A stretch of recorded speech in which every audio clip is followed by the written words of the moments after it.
Welcome, Brainwavers. I hope you're having a great day. We got a good episode for you today. And as you listen through this one, I want you to think about the answer to this question. What is your Bushido? You probably have no idea what a Bushido is, and that's okay. Our guest today is going to help answer that for you. So as you listen, think about that question. And when you get to the end, if you think you have a good idea of what your Bushido is, drop us a comment and let us know. And as always, like, subscribe, and I hope you enjoy the episode.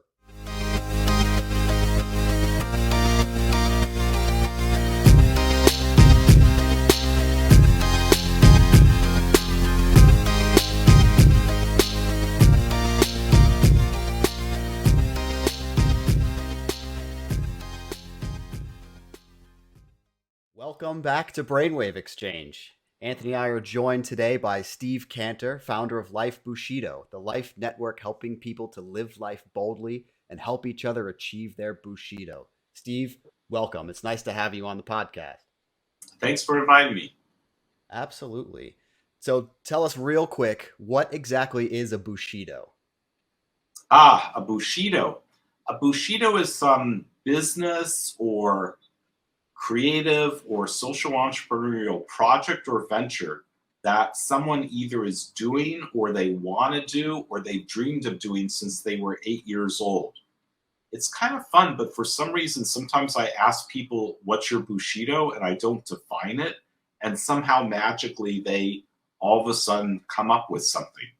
So it may be writing a book, it may be starting a business, it may be starting a new business, it may be starting some social entrepreneurial charitable thing that they thought of. It may be something which is just totally different. But the key thing is it's something quite specific ultimately, meaning that once they clarify it, it becomes quite specific as to what they want to do.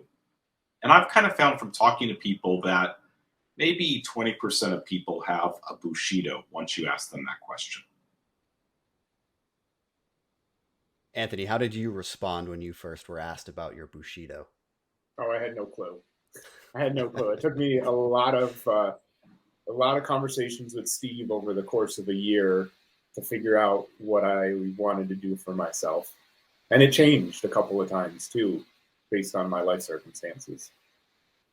So, yeah, and actually, so I've talked a little bit with Anthony and Jason before this interview, so we know each other a little bit. But yeah, like Anthony, what your Bushido is, I can't right now. It's not clear yet what it is. It's a bit of different things, but once those things come together, then I think like 3 to 5 years out, those things that are your current Bushidos will all be achieved, and then you're kind of wide open in what will happen next. So Bushido, I kind of like looking at it as maybe 1,000 days out or 10 years out or something like that. Interesting. So tell us a little bit about your background and how you ended up getting to this Life Bushido and creating that network. I will kind of, I'm at a stage of life where I'm financially okay to kind of choose what I want to do. And so I'm combining what I love doing for free and my passion, my own Bushido stuff, with a business model. And it's interesting you said connecting people. I don't know why, and I kind of reflected on your questions that you said you may be asking. And a key theme for me has been connecting people to share ideas and just connect. And I can't quite place where that came from. But that's been a core part of what I've been doing. Did someone do that for you? Did someone connect you and that helped you want to do this for others? No, in fact, like the idea of a mentor, I have not had any. I have had a few kind of minor mentors, and one which I'll mention in college led me partially down this path of connecting and computer networks type stuff. But I didn't have like a major mentor type thing in my life. And I kind of wish Actually, it's interesting when you say that, Anthony. I realize that part of the purpose of Life Bushido is for us all to mentor each other. And it doesn't matter whether you're a multimillionaire or you're getting by month to month, or whether you're young or old or artistic or not. Everybody can help everybody else, in my view. Yeah, so maybe you made this because you were missing it from your life. Oh, totally. I'm an entrepreneur. Many entrepreneurs create things to solve their own problems. That's like a common thing. And so, to some extent, creating Life Bushido is seeking to solve my own needs and problems, let's say, for this stage of my life, in a way that other people can benefit as well. Cool. Yeah, that's good stuff. Are there any unique cultural or other life experiences that you've experienced along the way that have helped significantly shape the person that you are today? I was reflecting on those, and I think I grew up in Southern California, San Diego, sort of upper middle class, generic Steven Spielberg type life. And I was pretty lucky that I had a pretty happy childhood, and generally good stuff in life. And I was born genetically more of an optimist. So plus I other things that are beneficial. So I went to summer camp. I think summer camp was really influential. Um, I wrote a underground newspaper in high school senior year. I initiated something with 2 or 3 friends, and we published an underground newspaper called the Underground Forum. And we got in a lot of big trouble. And the first issue, the first article starts out, "School is a prison." 12th grade, and then the intellectual argument under that. So I think, I'm not sure why. I'm a bit of a nonconformist. I challenge authority. I just do it. My mom was very much I think it was fighting against my mom's views. My mom was very much a conformist, what everybody does. I remember shopping for clothes when I was 13 or 14, and like my mom shows me some corduroys, which I didn't want to buy. And my mom said, "Everyone is wearing that." And so whenever my mom would say, "Everyone is doing X," for some reason my brain said, "I don't want to do X." There was not tremendous logic behind it, but I really am unsure why I'm a nonconformist and I challenge authority. Another important experience is I went to Harvard undergrad, which was fantastic. And while there, I had a seminar with a guy named Ira Einhorn, who was this crazy guy from the 60s who had dropped way too much acid. And he was a consultant to AT&T. This is back 1980. Like ARPANET had just started, and he was on ARPANET. He had a 300 bits per second, computer type device. And he had written all these like treatises on computer networks that was kind of like the internet type stuff. And there's something about that clicked with me in connecting people. And I created something called the Synergy Information Network, which was take like 20 people like us, and there was no internet. And I got everybody's address, and I photocopied the names of the addresses. And I would mail a physical package to Jason with some articles. Then Jason would comment on them and add other articles and mail the package to Anthony. And then Anthony would mail it to Sally. I know that sounds kind of crazy. Then I backpacked around the world when I was 25 for a year on a world trip, and I've been to 70 countries. So those are some of the things that stand out. 70 countries, that's a big number. You trying to visit many more? I was in a contest with 2 of my buddies who I traveled with, the first to 100, but I got married earlier, so they won. So they're already over 100, and my goal is to get to 100 by 2030. So in the next 7-8 years or so. So I did for a few decades while having kids and stuff like that. lost my desire to travel. I'm trying to get it back. I have it a little bit back, but man, if I was in my 20s, I'd be such a digital nomad. I'd be the total digital nomad. It's like it's an amazing opportunity.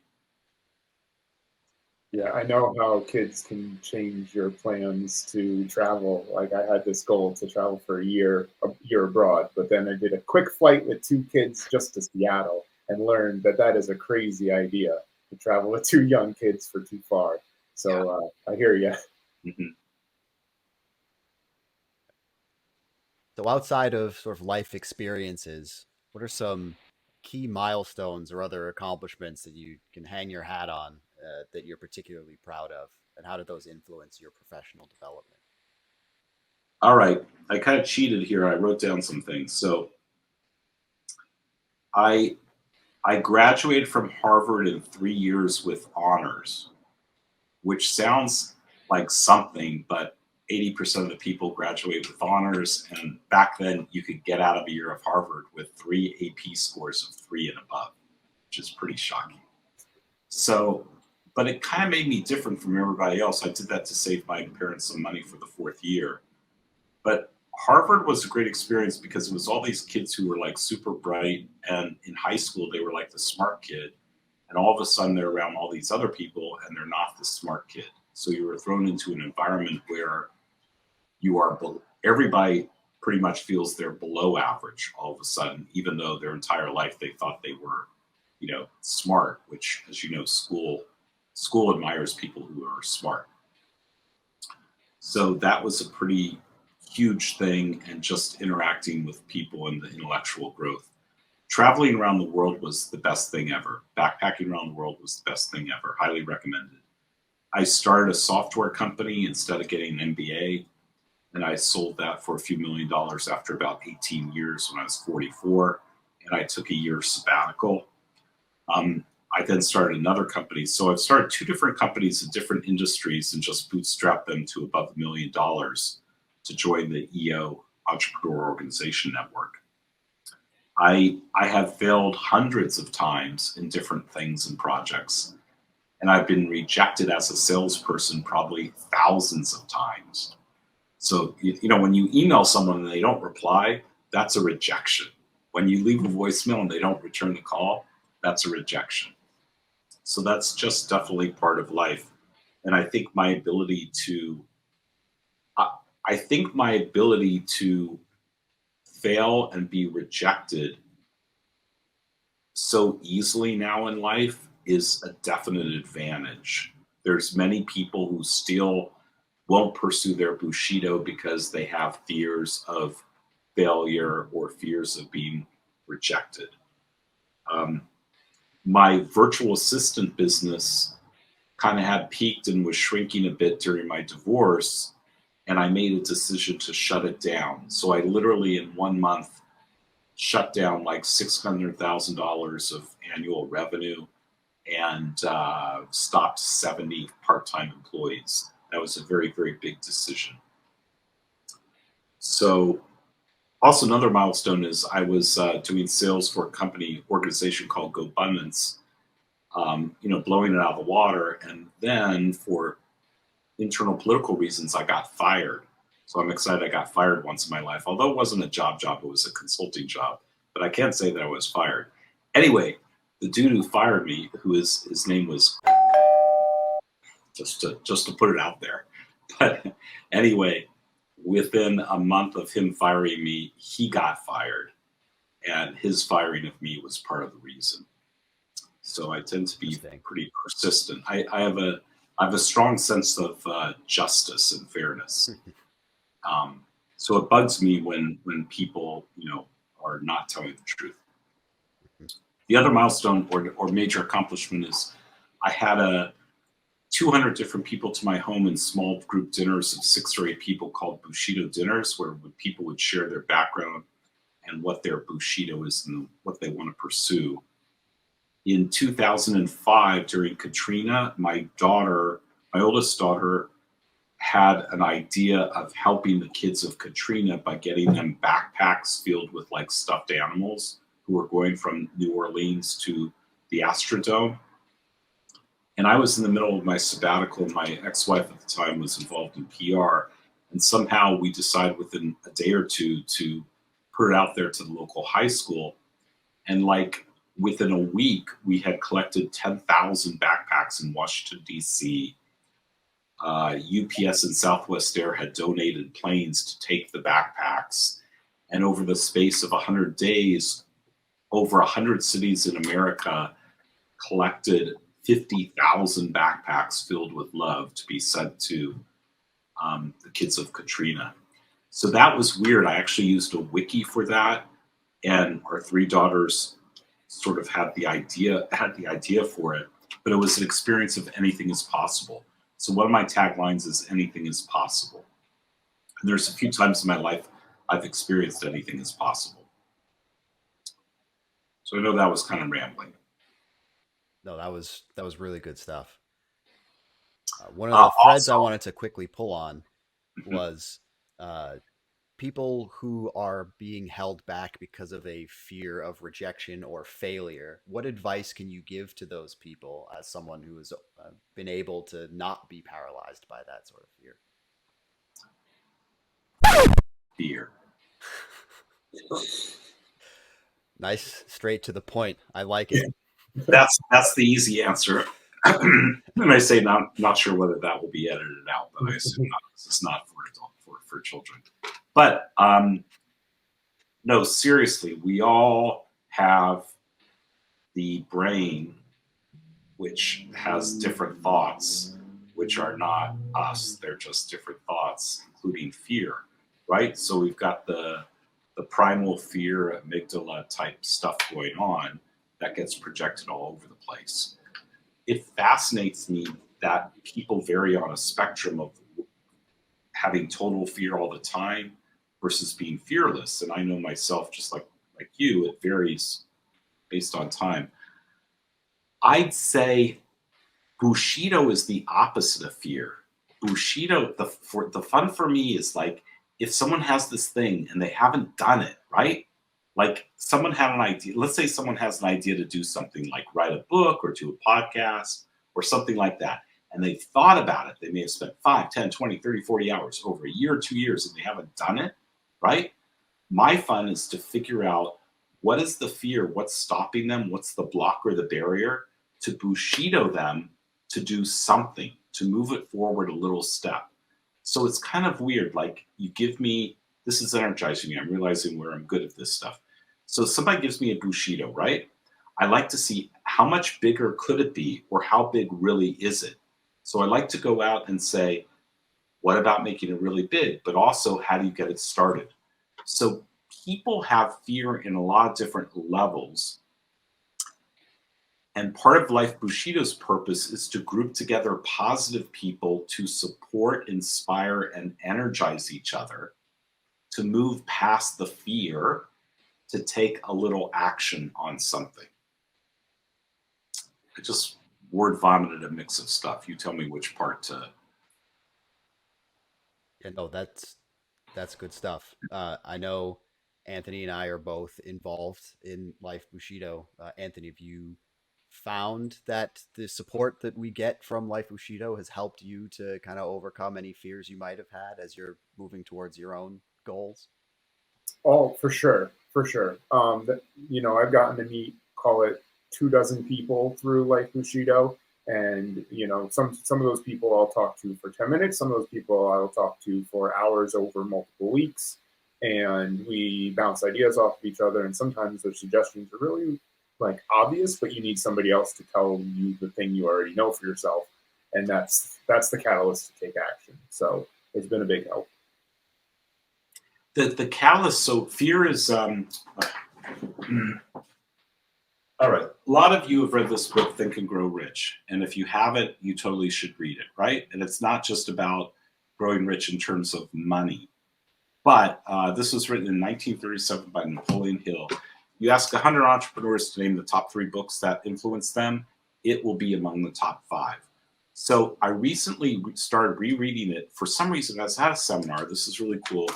And I had a thought of myself of, what if I was 18 years old, tabula rasa, and I wanted to like Rich Dad, Poor Dad, and like get advice as to what should I do. And if I asked 100 successful people, what book should I read or whatever, and they would say, go read this book. And then what if I at age 18 had read that book, and instead of just reading, I do the book, I do what it says. Does that make sense? So Mhm. fear is fear, uncertainty, doubt, and delay. Okay.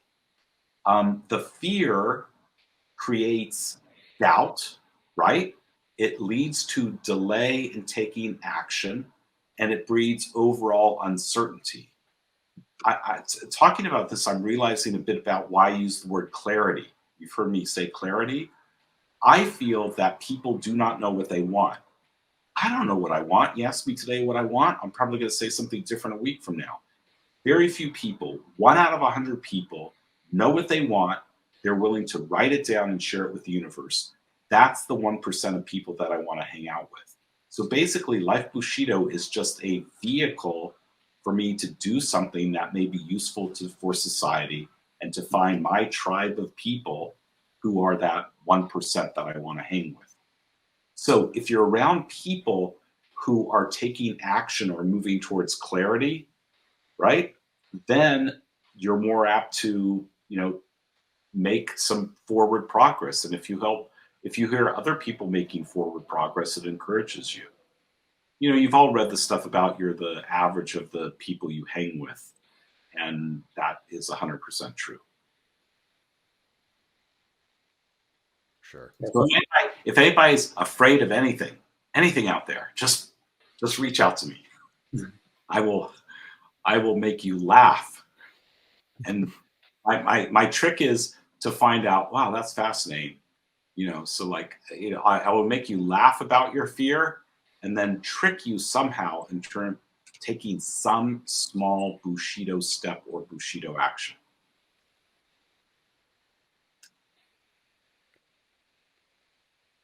Moving on, what are some challenges that you faced in your life and how did you overcome them? One of the biggest challenges was depression. So I'm 63 years old. When I was 55, I decided to leave my marriage. I have three wonderful daughters, and the situation was that, how can I say? Most guys in that situation would have stuck it out and kind of sat there another 20 years. And I decided not to. I wanted the possibility of being with somebody I'm more compatible with. I was more of an optimist, ex-wife more of a pessimist, etc. So when I left the marriage, I knew divorce stuff is hard, and it was. But about 3 months in, I started to feel I got into a depression, the first depression of my life. And is like, whoa, what is this? Because it's hard to describe it. If you've never been through depression, you cannot understand what it is. So it made me much more empathetic to people who have that or go through that or go through mental health stuff, and realizing that's a decent chunk of people and it flows, ebbs and flows and stuff like that. So that was a, a huge challenge, which really led me to grow as a person and be much more empathetic. It also allowed me to self view my own perspective. I even created a little website called entrepreneurdepression.com.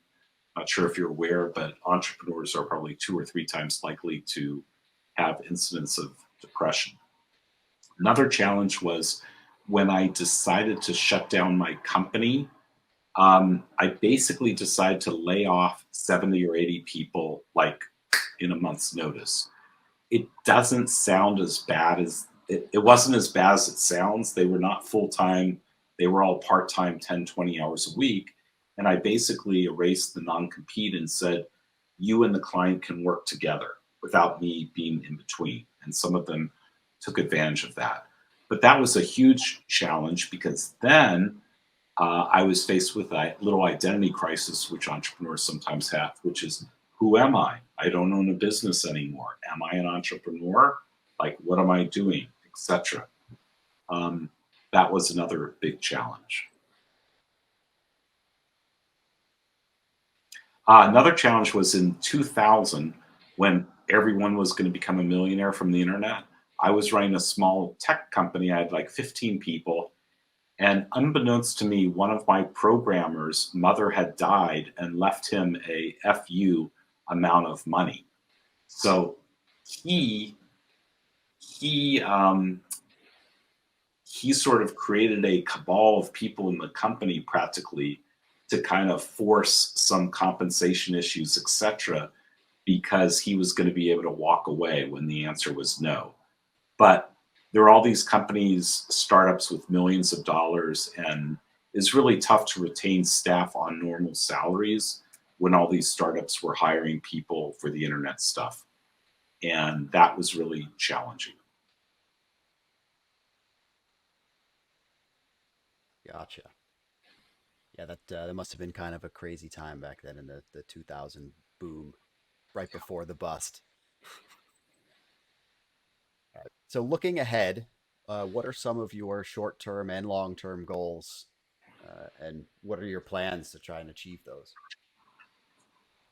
Um, actually, I just realized I know some other challenges which are challenges now. So, and I'd love help from anyone who's watching. So, one of my challenges that my vision for Life Bushido, to me in my mind, and relating to Think and Grow Rich stuff, is so crystal clear of what it can be, right? Sort of like a Nikolai, or like I like Tesla. It's like a Nikolai Tesla type visualization type thing. Um, but there's a huge gap between now and my vision. So that's just challenging for me all the time, which leads to frustration, dissatisfaction, etc. The other thing is that I've decided in life to play full out. I was at a seminar 2 years ago and it said, why are you not playing full out? And I wrote down the 10 reasons I'm not playing full out. And I think you guys know me well enough that I play pretty full out. And I realized none of those were logical. So I said, F it. It's like, I'm going to play full out, which I think you've seen me do in some of our interactions. So my challenge is to playing full out. I need to find other people who want to play or play full out. So I'm very playful, and it's hard for me to find enough people who want to play full out or have time to play in life. I know that sounds kind of odd, but that's the thing. Didn't sound that odd at all. It sounds like you let go of fear, right? And you're like, now it's that you have your list of 10 things. Let's just throw that away. Let's write it down. Let's look at it. It's nonsense. Throw it out, and let's go full steam ahead. Right. And actually, in context, let's say there's 3 different people that I have a beginning relationship Bushido conversation with. Whereas usually 2 years ago, during the conversation, I may think of a bigger vision than they're telling, right? Or I may intuitively sense something kind of personal that may be blocking them. But because it's early in the relationship, I would not say anything. Now I don't hesitate. Life is short, and I'll put it out there, maybe right in the conversation, or I'll do a write-up. I probably did this to you, Anthony, after we talked. I sent you some long email thing or something like that. So what I realized, and this is kind of new, you haven't heard me say this before, but I kind of like what I came up with preparing. So I'm seeking to create my own global tribe of 81 people who I want to spend 90% of my time with. And I figure I need 1,000 members of Life Bushido to do that. And Life Bushido, as of today, is about 26, 27 members or so. So that's part of the purpose. But in terms of goals, I've got my health goals of becoming better than Bali. I've got a picture of myself when I was 25 in Bali, and I was skinny and had no muscles. So I figure all I need to do is be skinny and have muscles, and I'll be better than Bali. So I have that aspiration. Relationships, I'd like to have a regular, now that COVID is over, my ideal is a regular Bushido dinner, like 6 or 8 people, with people like you or people you interview and my Life Bushido people. I'd like to do a monthly weekend, a Bushido mastermind of like 10 people for 1 or 2 nights. I'd like to do a quarterly, like 4 or 5 day thing. Basically have a rhythm of stuff. Finances, I have goals to increase my net worth a certain amount by 2030. Lifebushido goals to be over 100 members, $10,000 a month, monthly recurring revenue by the end of the year. And to basically, this is a very challenging goal, to grow 1% per day until some point where that's not possible. So I'm trying to create a machine, a system that operates and the value is so good that it's growing 1% per day, which is huge. That's like 20, 30% a month, which you could do when you're really small. So that's some of the goals. What's one or two things that you can ask of us and the viewers that might help you towards those goals?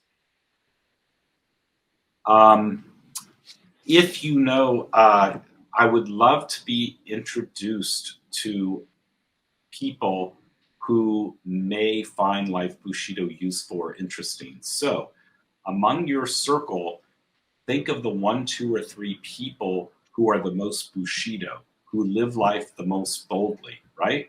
I'd love to be connected to them. That's almost always a fit. Also, think number 2 of people in life transition, from new career, new job, new relationship, new perspective on life. Lifebushido is really good for those people in terms of who are looking at things very big and holistically. And the third part is kind of a subset, which is called daily Bushido, is anybody who's trying to establish morning routines and habits and wants to be in a mini support group of people doing the same. That would be the main 3 types of people. The other thing is that if you ever want to brainstorm some Bushido idea, no matter how crazy, I just love doing that. And I guarantee that I will come up with some crazy thought, which is a variation of what you bring to the table. Yeah, we should add that Jason and I are a part of one of those daily Bushido groups. We check in every day with, what is it, like 4 or 5 other people. It's just always interesting to see what they would otherwise be strangers, what they're up to and how they're getting through life. And, we share things from like just short videos of what's going on. We share artwork, we share stories about like, hey, what are we trying as part of our bigger Bushido, what's working, what's not, and bounce ideas off each other. So it's just a good way to do kind of a distributed knowledge transfer and you hear what an otherwise stranger might have to say about it. Yeah, it's good stuff. Well, Steve, I want to thank you so much for taking the time to talk with us today. Anthony, do you have any parting questions or thoughts? No, I think this covered it. It's been a lot of fun being a part of your network, Steve. You've helped me take some actions, and so I can speak to the fire that you light under people when you do get a chance to hear what it is that they want to do, and you share those ideas back. So thanks for doing that. No, you're welcome. Thanks for being part of it and brainstorming together all the time. All right. Well, thank you again. We will include some information in the show notes on how people can get in contact with you if they are, interested in talking with you or forwarding some of their circle onto you. And any closing thoughts otherwise? Yes. Live life boldly. Help each other. Anything is possible. Love it. Love it. Thanks again, Steve. Okay. Thanks.